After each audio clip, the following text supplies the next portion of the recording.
Assalamualaikum warahmatullahi wabarakatuh. Kembali lagi kita dalam serial pembacaan buku Dahsyatnya Hari Kiamat karya Imam Ibnu Katsir. Kita memasuki pembahasan baru, 10 tanda sebelum terjadinya kiamat. Sebelumnya sudah dikemukakan hadis yang diriwayatkan oleh Muslim, Ahmad, dan Ahlu Sunan dari Abu Syuraihah, Huzaifah bin Usaid bahwa Rasulullah SAW bersabda, kiamat tidak akan terjadi sebelum kalian melihat 10 tanda-tandanya. 1. Terbitnya matahari dari barat. 2. Asap. 3. Binatang melata. 4. Munculnya Ya'juj dan Ma'juj. 5. Keluarnya Dajjal. 6. Munculnya Isa bin Maryam. 7. Tiga gerhana, gerhana di barat. 8. Gerhana di timur. 9. Gerhana di Jazirah Arab. 10. Api yang keluar dari dasar Aden yang menggiring manusia atau mengumpulkan manusia dan bersama mereka di mana saja berada. Hadis riwayat Muslim. Muslim meriwayatkan dari hadis Al-Ala dari ayahnya dari Abu Hurairah bahwa Nabi Muhammad SAW bersabda, segeralah melakukan amal soleh sebelum datang 6 hal. 1. Terbitnya matahari dari barat. 2. Asap. 3. Binatang melata di bumi. 4. Dajjal. 5. Kematian kalian. Dan 6. Keadaan kiamat. Hadis riwayat Muslim. Ibnu Majah meriwayatkan hadis tersebut sendirian dari segi ini. Abu Dawud At-Tayalisi mengatakan dari Thalha bin Amru dan Jarir bin Hazim.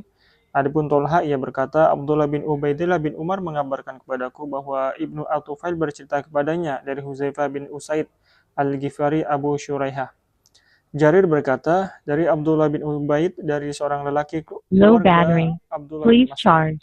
Hadis Thalha lebih lengkap dan baik. Ia berkata, Rasulullah SAW menyebut binatang melata seraya bersabda, binatang melata itu keluar 3 kali. Keluar 1 kali dari ujung gurun pasir, tetapi beritanya tidak masuk ke kampung, yaitu Mekah. Lalu bersembunyi selama beberapa waktu lamanya. Setelah itu, keluar sekali lagi lebih kecil dari itu, lalu beritanya meninggi di penduduk padang pasir, dan beritanya sampai ke kampung ini, Mekah.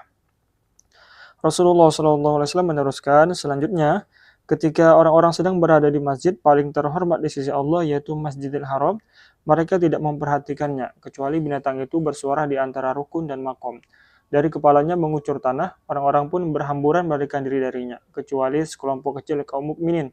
Mereka tahu bahwa mereka tidak mungkin melemahkan Allah, lantas wajah mereka bersinar terang sehingga menjadikan binatang itu seperti bintang yang bercahaya dan lari tunggang-langgang di bumi tanpa bisa ditemukan oleh pencari. Dan tidak ada orang yang kabur selamat darinya, sehingga seseorang memohon perlindungan darinya dalam sholat.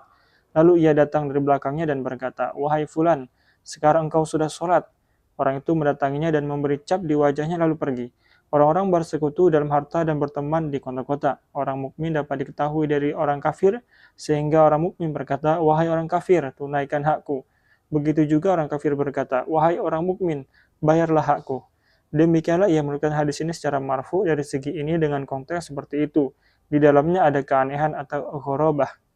Ibnu Jarir meriwayatkan hadis ini dari 2 jalur, dari Huzaifah bin Usaid secara marfu. Ia juga meriwayatkan hadis tersebut dari Huzaifah bin Yaman secara marfu. Di dalamnya diterangkan bahwa itu terjadi pada masa Isa bin Maryam. Ia tawaf di Baitullah, hanya saja dalam isnadnya ada perbedaan pandangan. Wallahu a'lam. Imam Ibnu Majah berkata, Abu Ghazan Muhammad bin Umar menuturkan kepada kami dari Abu Tamilah, dari Khalid bin Ubaid, dari Abdullah bin Buraidah, dari ayahnya. Ia berkata, Rasulullah SAW membawaku pergi ke sebuah tempat di padang pasir dekat Mekah. Ternyata tanah tersebut kering dan di sekitarnya banyak pasir. Lantas Rasulullah SAW bersabda, binatang melata keluar dari tempat ini. Tiba-tiba tanah itu terbelah 1 jengkal. Hadis riwayat Ibnu Majah. Ibnu Buraidah berkata, 2 tahun setelah itu aku melaksanakan ibadah haji. Kami pun diperlihatkan ke tempat itu. Ternyata ketika tempat itu diukur dengan tongkatku ini, sebegini dan begini, setiap waktu berlalu, lubang itu melebar hingga tiba waktu keluarnya. Wallahu a'lam. Abdul Razak mengatakan dari Muammar dari Qatadah bahwa Ibnu Abbas berkata, binatang itu adalah binatang melata yang memiliki bulu halus. Ia mempunyai 4 kaki dan keluar dari salah satu lembah Tihamah. Hadis tersebut diriwayatkan oleh Sa'id bin Mansur dari Utsman bin Matur dari Qatadah dari Ibnu Abbas dengan redaksi seperti itu. Ibnu Abi Hatim berkata, ayahku menuturkan kepada kami, Abdullah bin Rawuha bercerita kepada kami, Fudail bin Marzuq mengabarkan kepada kami dari Atiyah. Ia berkata, Abdullah berkata, binatang melata keluar dari puncak sofa laksana larinya kuda selama 3 malam, dan tidak keluar sepertiganya. Dari Abdullah bin Amru, ia berkata, binatang melata keluar dari bawah batu karang di Syi'ib Jiyad. Lalu binatang itu menghadap ke timur dan berteriak dengan teriakan yang memegahkan telinga. Setelah itu, binatang tersebut menghadap ke Syam, kemudian berteriak dengan satu teriakan yang memegahkan, lalu menghadap ke Yaman, dan berteriak dengan teriakan yang memegahkan, kemudian berjalan dari Mekah hingga berada di Aswan. Abdullah bin Amru ditanya, lalu apa? Ia menjawab, tidak tahu. Masih dari Abdullah bin Amru, ia berkata, binatang melata keluar dari bawah Sodom, kota kaum Lut. Berbagai pendapat ini saling bertentangan. Wallahu a'lam. Dari Abu At-Tufail, ia berkata, binatang melata keluar dari Sofa atau Marwah. Hadis riwayat Al-Baihaqi. Ibnu Abi Hatim berkata, ayahku menuturkan kepadaku, Abu Saleh bercerita kepadaku, asisten Al-Laits. Muawiyah bin Saleh mengabarkan kepadaku dari Abu Maryam, bahwasanya ia mendengar Abu Hurairah berkata, sesungguhnya binatang melata itu memiliki banyak warna. Di antara dua tanduknya terdapat sejauh satu farsakh untuk orang berkendaraan. Dari Amirul Mukminin Ali bin Abi Thalib radhiyallahu anhu, ia berkata, binatang itu adalah binatang melata yang memiliki kepala, bulu halus, dan kuku. Juga memiliki ekor dan janggut. Ia keluar sekali lompatan kuda yang berlari cepat 3 kali, dan tidak keluar sepertiganya. Hadis riwayat Ibnu Abi Hatim. Ibnu Juraid mengatakan dari Abu Az-Zubair bahwasanya ia menggambarkan binatang melata. Ia berkata, binatang melata itu berkepala seperti kepala sapi jantan, bermata seperti mata babi, bertelinga seperti telinga gajah, dan bertanduk seperti tanduk rusa, berleher seperti leher burung unta, berdada seperti dada singa, berwarna seperti warna harimau, berpinggang seperti pinggang kucing, berekor seperti ekor domba, dan berkaki seperti kaki unta. Di antara persendiannya ada 12 lengan. Binatang itu muncul dengan membawa tongkat Musa dan cincin Sulaiman. Tidak ada seorang mukmin pun kecuali dipukul di wajahnya dengan tongkat Musa membentuk noda putih. Noda putih itu menyebar sehingga membuat seluruh wajahnya putih. Tidak ada orang kafir yang tertinggal, kecuali dipukulkan di mukanya noda hitam dengan cincin Sulaiman, sehingga noda itu menyebar sampai menghitamkan wajahnya, sehingga orang-orang bertransaksi di pasar dengan mengatakan, berapa harga ini wahai orang mukmin? Berapa harga ini wahai orang kafir? Satu keluarga duduk di meja makan dengan mengetahui siapa orang mukmin dan kafir di antaranya. Selanjutnya binatang melata itu berkata, wahai fulan, bergembiralah, engkau adalah penghuni surga. Wahai fulan, engkau adalah penghuni neraka. Itulah firman Allah Subhanahu wa taala. Dan apabila perkataan, ketentuan masa kehancuran alam telah berlaku atas mereka, kami keluarkan makhluk bergerak yang bernyawa dari bumi, yang akan mengatakan kepada mereka bahwa manusia dahulu tidak yakin kepada ayat-ayat kami. Terjemahan Quran Surat An-Naml ayat 82. Saya sudah menjelaskan sebelumnya dari Ibnu Mas'ud bahwa binatang melata tersebut membunuh iblis yang terlaknat. Hal ini sebagaimana diriwayatkan oleh Nuaim bin Hamad dalam kitab Al-Fitan wa Al-Malahim mengenai gambarannya. Wallahu a'lam. Muslim berkata, Abu Bakar bin Abi Syaibah menuturkan kepada kami, Muhammad bin Bashar bercerita kepada kami dari Abu Hayyam, dari Abu Zar'ah, dari Abdullah bin Amr, ia berkata, aku hafal satu hadis Rasulullah SAW yang tidak akan terlupakan. Aku mendengar beliau bersabda, sesungguhnya tanda kiamat yang pertama kali muncul adalah terbitnya matahari dari barat dan keluarnya binatang melata menuju manusia pada pagi hari. Apapun dari kedua tanda ini yang pertama muncul, maka tanda selanjutnya sudah dekat. Hadis riwayat Muslim. Maksudnya, tanda pertama yang tidak dikenal meskipun Dajjal dan turunnya Isa bin Maryam alaihissalam sebelum itu. Demikian juga munculnya Ya'juj dan Ma'juj, pasalnya mereka semua adalah manusia. Kehadiran dan bentuk mereka mudah dikenal. Adapun keluar binatang melata dalam bentuk yang tidak dikenal dan berbicara kepada manusia, serta memberi tanda kepada mereka dengan iman dan kafir, adalah hal yang keluar dari kebiasaan. Itulah tanda-tanda bumi sebagaimana terbitnya matahari dari barat, yang berbeda dengan kebiasaan yang dikenal merupakan tanda langit. Terbitnya matahari dari arah barat. Tidak akan berguna tobat orang yang bertobat setelah matahari terbit dari barat. Allah Subhanahu wa taala berfirman, yang mereka nanti-nantikan hanyalah kedatangan malaikat kepada mereka atau kedatangan Tuhanmu, atau sebagian tanda-tanda dari Tuhanmu. Pada hari datangnya sebagian tanda-tanda Tuhanmu, tidak berguna lagi iman seseorang yang belum beriman sebelum itu, atau belum berusaha berbuat kebajikan dengan imannya itu. Katakanlah, tunggulah, kami pun menunggu. Quran Surat Al-An'am ayat 158. Imam Ahmad berkata, Waqi' menuturkan kepada kami dari Ibnu Abi Layla, dari Atiyah Al-Aufa, dari Abu Sa'id Al-Khudri, dari Nabi Muhammad SAW, mengenai pada hari datangnya sebagian tanda-tanda Tuhanmu, tidak berguna lagi iman seseorang. Beliau bersabda, terbitnya matahari dari barat. At-Tirmizi meriwayatkan dari Sufyan bin Waqi' dari ayahnya dengan redaksi seperti itu. Al-Bukhari mengatakan saat menafsirkan hadis ini, Musa bin Ismail mengabarkan kepada kami dari Abdul Wahid, dari Imarah, dari Abu Zur'ah, dari Abu Hurairah bahwa Rasulullah SAW bersabda, kiamat tidak akan terjadi sampai matahari terbit dari barat. Ketika manusia melihat itu, orang pun beriman. Pada hari itu tidak berguna lagi iman seseorang yang belum beriman sebelum itu. Hadis riwayat Bukhari dan Muslim. Para perawi lainnya meriwayatkan hadis tersebut, kecuali At-Tirmizi dari berbagai jalur, dari Imarah bin Qo'qo' bin Shibrimah, dari Abu Zur'ah bin Amru bin Jarir, dari Abu Hurairah secara marfu' dan redaksi seperti itu. Al-Bukhari berkata, Ishaq mengabarkan kepada kami dari Abdul Razak, dari Muammar, dari Hisham bin Munabbih, dari Abu Hurairah, ia berkata, Rasulullah SAW bersabda, kiamat tidak akan terjadi sampai matahari terbit dari barat. Jika matahari itu terbit dan orang-orang melihatnya, mereka semua pun beriman. Pada hari itu tidak berguna lagi iman seseorang yang belum beriman sebelum itu. Selanjutnya, beliau membaca ayat tersebut. Hadis riwayat Bukhari. Demikian juga Muslim meriwayatkan dari Muhammad bin Rafi' dari Abdul Razak bin Hammam As-San'ani dengan redaksi seperti itu. Muslim meriwayatkan hadis ini dari Jarul Al-Ala bin Abdurrahman bin Yaqub dari ayahnya dari Abu Hurairah. Imam Ahmad berkata, Waqi' menceritakan kepada kami dari Fudail bin Ghazwan, dari Abu Hazim Sulaiman, dari Abu Hurairah. Ia berkata, Rasulullah SAW bersabda, 3 hal jika sudah keluar, maka tidak berguna lagi iman seseorang yang belum beriman sebelum itu, atau belum berusaha berbuat kebajikan dengan imannya itu. Terbitnya matahari dari barat, Dajjal, dan keluarnya binatang melata di bumi. Hadis riwayat Muslim. Muslim meriwayatkan dari Abu Bakar bin Abi Syaibah, dari Zuhair bin Harb, dari Waqi' dan redaksi seperti itu.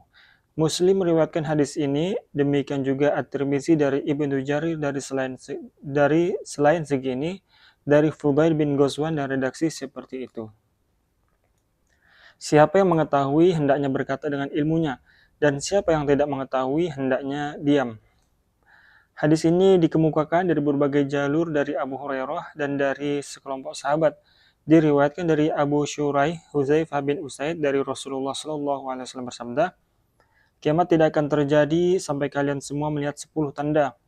Terbitnya matahari dari barat, binatang melata, keluarnya Ya'jud dan Ma'jud, munculnya Isa bin Maryam, Dajjal, 3 kali gerhana, gerhana di timur, gerhana di barat, dan gerhana di Jazirah Arab. Api yang keluar dari dasar Aden yang mengiring atau menghimpun manusia dan bersama mereka di mana saja. Hadis tersebut juga diriwayatkan oleh Ahmad, Muslim, dan Ahlu Sunan sebagaimana sudah dipaparkan berkali-kali. Dalam riwayat Muslim dari hadis Al-Ala dari ayahnya dari Abu Hurairah, dari hadis Qatadah, dari Al-Hasan, dari Ziyad bin Robah, dari Abu Hurairah, dari Rasulullah SAW bersabda, segeralah melaksanakan amal soleh sebelum datang 6 hal. Selanjutnya, beliau menyebutkan salah satunya yaitu terbitnya matahari dari barat, asap, dan binatang melata. Hal ini sebagaimana sudah dikemukakan. Dalam As-Sahihain disebutkan dari hadis Ibrahim bin Yazid bin Syarik, dari ayahnya dari Abu Zar, ia berkata, Rasulullah SAW bersabda kepadaku, tahukah engkau kemana perginya matahari ketika terbenam? Aku jawab, aku tidak tahu. Beliau bersabda, matahari berakhir lalu bersujud di bawah arash dan meminta izin, sehingga sebentar lagi akan dikatakan kepadanya, kembalilah ke tempat kedatanganmu. Hal ini terjadi pada saat tidak berguna lagi iman seseorang yang belum beriman sebelum itu, atau belum berusaha berbuat kebajikan dengan imannya itu. Hadis riwayat Bukhari dan Muslim. Imam Ahmad berkata, Ismail bin Ibrahim menuturkan kepada kami dari Abu Hayyan, dari Abu Zur'ah, dari Amr bin Jarir, ia berkata, 3 orang kaum muslimin menemui Marwan di Madinah, lalu mereka mendengarnya mengatakan saat berbicara mengenai tanda kiamat. Sesungguhnya tanda kiamat yang pertama adalah munculnya Dajjal. Amru bin Jarir berkata, lantas orang-orang pergi menemui Abdullah bin Amru, lalu menceritakan apa yang telah mereka dengar dari Marwan mengenai tanda-tanda kiamat. Abdullah berkata, Marwan tidak pernah mengatakan apapun. Aku sudah hafal dari Rasulullah Shallallahu Alaihi Wasallam. Sesungguhnya tanda pertama kiamat adalah terbitnya matahari dari barat dan munculnya binatang melata pada waktu pagi. Jika salah satu tanda ini muncul, tanda yang lainnya segera akan keluar. Hadis riwayat Ahmad. Abdullah meneruskan ucapannya, dulu ia membaca berbagai kitab. Saya kira tanda pertama yang muncul adalah terbitnya matahari dari barat. Hal ini terjadi karena setiap kali matahari terbenam, ia datang ke bawah arasy lalu bersujud. Setelah itu, ia meminta izin untuk kembali lagi. Hingga ketika Allah memberikan izin kepadanya untuk terbit dari barat, ia pun melakukannya sebagaimana sudah biasa dilakukan. Ia datang lagi ke bawah arasy lalu bersujud dan meminta izin untuk kembali, tetapi tidak ada jawaban. Selanjutnya, ia meminta izin lagi untuk kembali, tetapi tidak ada jawaban sehingga ketika malam sudah berlarut, sesuai dengan kehendak Allah, ia pun tahu bahwa andai pun ia diberi izin untuk kembali, niscaya ia tidak akan bisa tiba ke timur. Ia berkata, wahai Tuanku, alangkah jauhnya timur, bagaimana dengan manusia? Ketika ufuk sudah terang laksana lingkaran kalung, ia pun minta izin untuk kembali lagi. Ia pun meminta izin untuk kembali, lalu dikatakan kepadanya, kembalilah ke tempatmu dan terbitlah. Matahari pun terbit kepada manusia dari arah baratnya. Selanjutnya, Abdullah membaca ayat, tidak berguna lagi iman seseorang yang belum beriman sebelum itu, atau belum berusaha berbuat kebajikan dengan imannya itu. Al-An'am ayat 158. Muslim meriwayatkan hadis ini dalam sahihnya, Abu Dawud dan Ibnu Majah dari hadis Abu Hayyan dari Yahya bin Sa'id bin Hayyan dari Abu Zur'ah dari Abdullah bin Amr. Ia berkata, aku hafal satu hadis dari Rasulullah SAW yang tidak akan terlupakan. Aku pernah mendengar Rasulullah SAW bersabda, sesungguhnya tanda pertama kiamat yang akan muncul adalah terbitnya matahari dari barat dan keluarnya binatang melata kepada manusia pada waktu pagi. Jika satu tanda telah muncul, tanda lainnya akan segera keluar. Hadis riwayat Muslim. Kami sudah kemukakan bahwa maksud tanda-tanda di sini adalah tanda-tanda yang tidak biasa, yaitu tanda yang bertentangan dengan kebiasaan yang sudah tetap. Binatang melata yang berbicara kepada manusia lalu menentukan orang kafir dan mukmin serta terbitnya matahari dari barat merupakan hal yang mencengangkan sekali. Inilah tanda pertama kiamat dari bumi dan itu adalah tanda pertama kiamat dari langit. Abdullah bin Amr mengira bahwa terbitnya matahari dari barat mendahului keluarnya binatang melata. Hal ini mengandung kemungkinan dan sesuai, wallahu alam. Mengenai hal ini terdapat hadis gharib yang diriwayatkan oleh Al-Hafiz Abu Al-Qasim At-Tabrani dalam Mu'jamnya seraya berkata, Ahmad bin Yahya bin Khalid bin Hayyan Ar-Ruqi menuturkan kepada kami, Ishaq bin Ibrahim bin Buraik Al-Hamsi bercerita kepada kami, Utsman bin Said bin Katsir bin Dinar mengabarkan kepada kami, Ibnu Lahiyah bercerita kepada kami dari Yahya bin Abdullah, dari Abdurrahman Al-Hubla, dari Abdullah bin Amr bin Aus. Ia berkata, bahwa Rasulullah Shallallahu Alaihi Wasallam bersabda, ketika matahari terbit dari barat, iblis sujud tersungkur sambil berteriak keras, wahai Tuhanku, perintahkanlah aku untuk bersujud kepada siapa saja yang engkau kehendaki. Rasulullah Shallallahu Alaihi Wasallam bersabda, lantas malaikat Zabaniyah berkumpul bersamanya dan berkata, wahai pemimpin setan, permohonan apa ini? Iblis menjawab, sesungguhnya aku telah memohon kepada Tuhanku agar menangguhkanku sampai waktu yang telah ditentukan. Rasulullah Shallallahu Alaihi Wasallam bersabda, selanjutnya binatang melata muncul dari retakan sofa. Rasulullah SAW bersabda, langkah pertamanya ia letakkan di Antioquia, lalu ia mendatangi iblis kemudian memukulnya.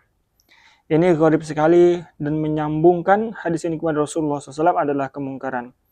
Barangkali binatang itu adalah 2 ekor unta yang diperoleh Abdullah bin Amr dalam perang Yarmuk dari kitab ahli kitab. Ia mendapatkan cerita hal-hal yang asing dari kedua orang itu. Sebelumnya sudah dipaparkan dalam kabar Ibnu Mas'ud yang meriwayatkan oleh Nu'aim bin Hamad dalam Al-Fitan bahwa binatang melata itu membunuh iblis. Ini merupakan berita paling aneh. Wallahu alam.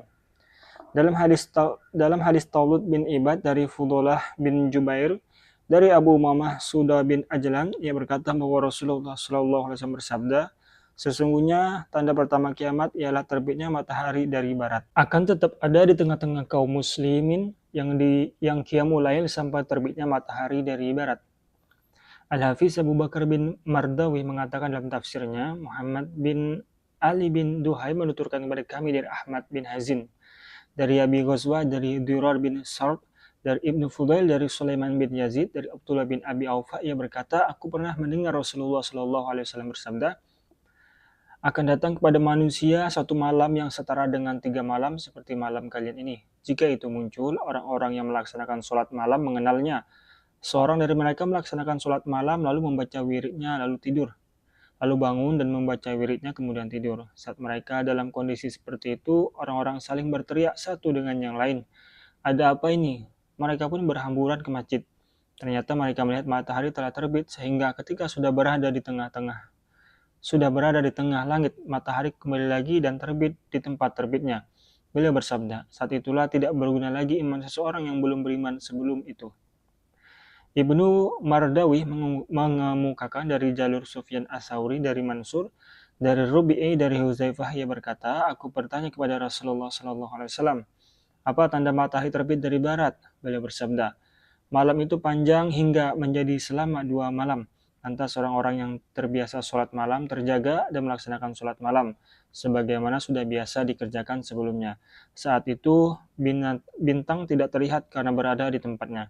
Mereka pun tidur kembali lalu bangun lagi untuk mendirikan sholat malam.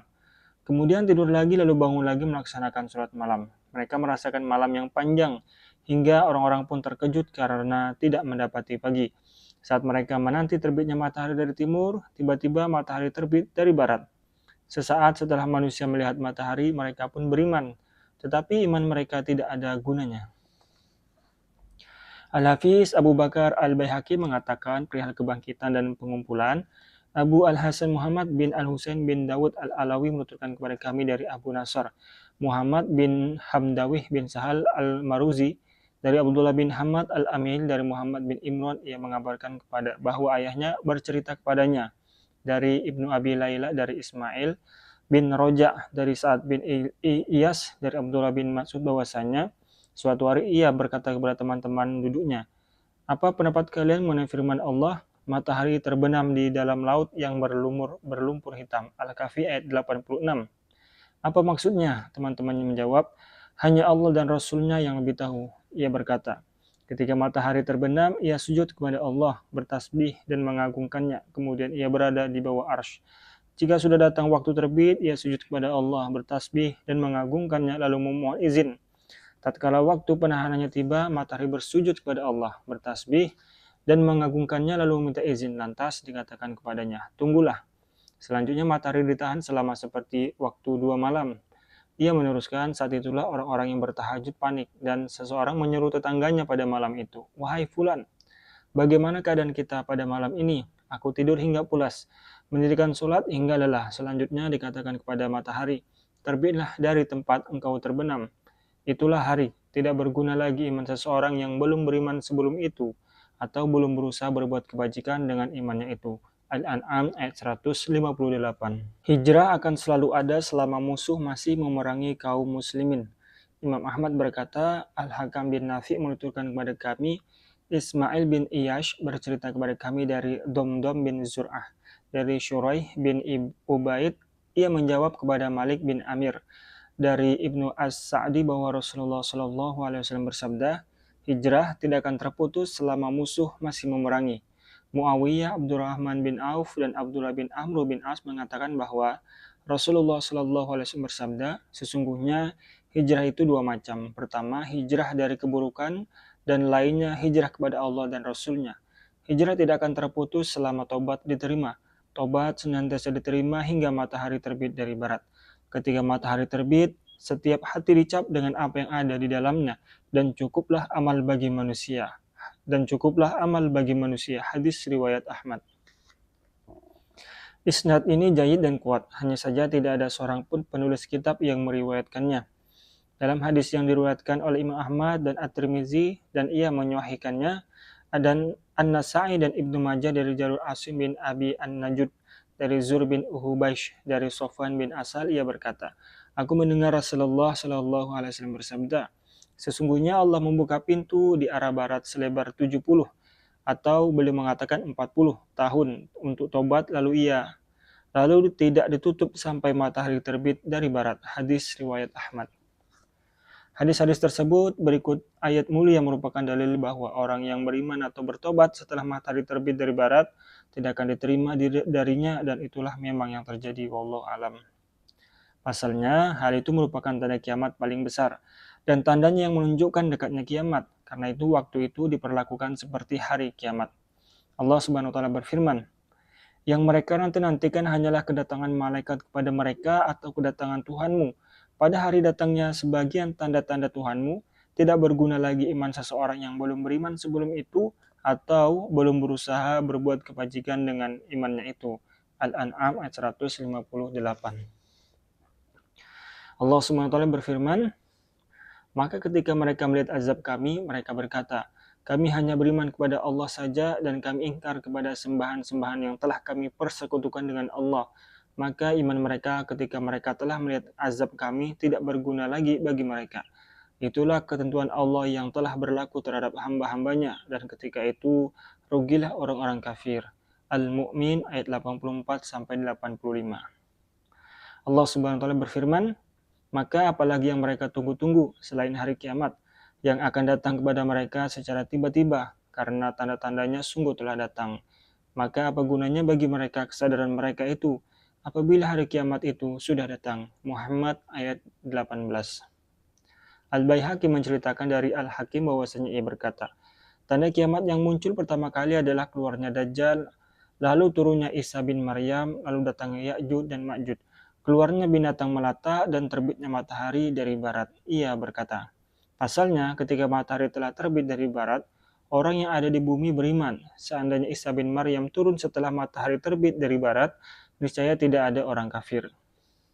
Apa yang dikatakannya ini mengandung perdebatan. Pasalnya, iman penghuni bumi saat itu tidak bermanfaat bagi mereka semua dan tidak berguna lagi iman seseorang yang belum beriman sebelum itu. Siapa yang beriman atau tobat setelah itu, maka tidak akan diterima selama sebelumnya. Tidak beriman atau tidak bertobat. Demikian juga firman Allah Subhanahu wa taala dalam kisah turunnya Isa pada akhir zaman. Tidak ada seorang pun di antara ahli kitab yang tidak beriman kepadanya Isa menjelang kematiannya. An-Nisa ayat 159. Maksudnya, sebelum kematian Isa dan setelah turunnya, seluruh ahli kitab beriman kepadanya dengan iman yang pokok. Artinya, mereka meyakini bahwa Isa bin Maryam adalah hamba dan utusan Allah. Orang Nasrani tahu bahwa dirinya telah berdusta dengan mengaku dalam diri Isa bin Maryam ada sifat ketuhanan dan kenabian. Sementara itu, orang Yahudi tahu bahwa Isa bin Maryam adalah seorang nabi dan utusan Allah, bukan anak wanita berzina sebagaimana diklaim oleh orang-orang Yahudi yang jahat. Semoga laknat dan murka Allah menimpa mereka. Perihal asap yang muncul menjelang kiamat, Allah Subhanahu wa taala berfirman, maka tunggulah pada hari ketika langit membawa kabut yang tampak jelas yang meliputi manusia. Inilah azab yang pedih. Mereka berdoa, ya Tuhan kami, lenyapkanlah azab itu dari kami. Sungguh kami akan beriman. Bagaimana mereka dapat menerima peringatan, padahal sebelumnya pun seorang Rasul telah datang memberi penjelasan kepada mereka. Kemudian mereka berpaling darinya dan berkata, yaitu orang yang menerima ajaran dari orang lain dan orang gila. Sungguh, kalau kami melenyapkan azab itu sedikit saja, tentu kamu akan kembali ingkar. Ingatlah, pada hari ketika kami menghantam mereka dengan keras, kami pasti memberi balasan. Ad-Dukhan ayat 10-16. Kami sudah membicarakan tafsir ayat ini dalam surah Ad-Dukhan dan itu sudah cukup memuaskan. Al-Bukhari mengutip dari Ibnu Mas'ud bahwasanya ia menafsirkan hal tersebut dengan kelaparan dahsyat yang menimpa orang Quraisy disebabkan kemarau yang dimohonkan oleh Rasulullah SAW untuk mereka. Seorang dari mereka melihat antara dirinya dan langit ada asap karena dahsyatnya kelaparan. Tafsir ini aneh sekali dan tidak ada seorang pun yang mengutip dari sahabat selainnya. Sebagian ulama golongan terakhir berusaha untuk menolak dan menentang itu dengan apa yang disebutkan dalam hadis Abu Shuraihah Huzaifah bin Usaid. Kiamat tidak akan terjadi sampai kalian melihat 10 tanda yang menyebutkan diantaranya adalah Dajjal, asap, dan binatang melata. Demikian juga dalam hadis Abu Hurairah, bersegeralah melakukan amal soleh sebelum datang 6 hal. Selanjutnya, beliau menyebutkan sebagiannya yaitu 3 hal tersebut. Demikian juga hadis dalam Sahih Muslim yang marfu, sementara hadis marfu itu didahulukan dari setiap hadis mauquf.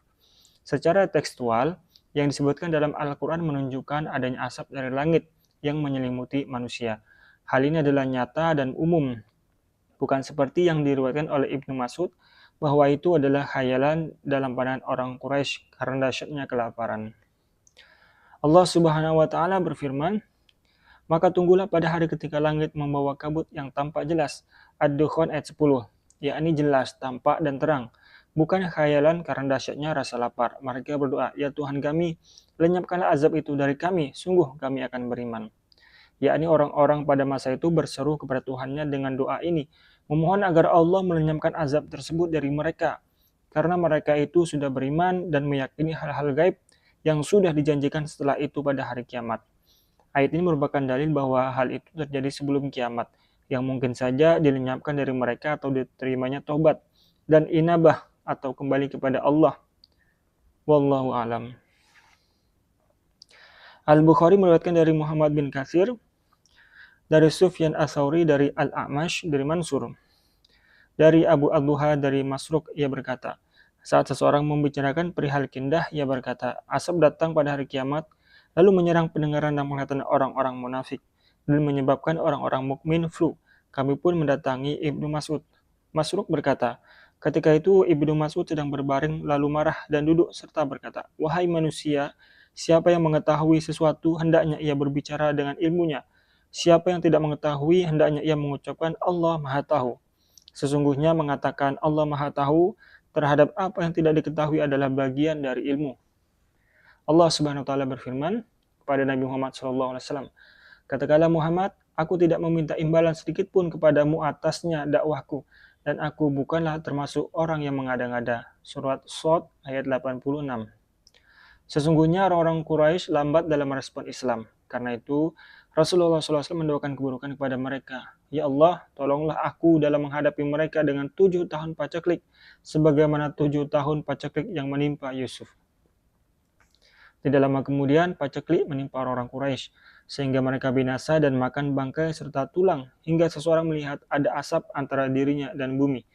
Beberapa saat kemudian Abu Sufyan mendatangi beliau dan berkata, wahai Muhammad, engkau datang dengan memerintahkan untuk bersilaturahmi, sementara itu kaummu sudah binasa. Karena itu berdoalah kepada Allah. Lantas bila membaca ayat berikut, maka tunggulah pada hari ketika langit membawa kabut yang tampak jelas, yang meliputi manusia. Inilah azab yang pedih. Mereka berdoa, ya Tuhan kami, lenyapkanlah azab itu dari kami, sungguh kami akan beriman. Bagaimana mereka dapat menerima peringatan, padahal sebelumnya pun seorang Rasul telah datang memberi penjelasan kepada mereka.